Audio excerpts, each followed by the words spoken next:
अगला सवाल है कि कहते हैं कि घुटनों से लेकर टखनों तक खून की शरेयानें डार्क कलर में नजर आती हैं और दर्द रहता है। गालमन वो स्पाइडर या वेरिकोस वेन के मतलब बात कर रही हैं। हाँ जी, वेरिकोस वेन्स के लिए हमने कई दफ़ा दवाएं बताई हैं। हेमामेलिस मदर टिंचर में या 30 में लें। आर्निका, लेक्सिस, लेडम और एकोनाइट 200 मिला के वो लें। दिन में 2-3 दफ़ा लें शक शुरू में। तो एक दवा है सीकल कॉर।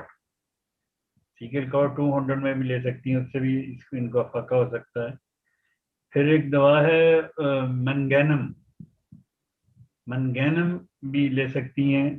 तो ये मतलब अमूमी, ये जो सिर्फ मैं 2 दवाएं बताता हूँ इनको। सबसे पहले तो आर्निका, लेक्सिस, लेडम, एकोनाइट 200 में वीक में 2-3 दफ़ा।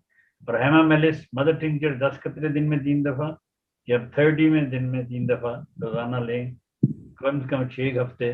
फिर उसके बाद बताएं।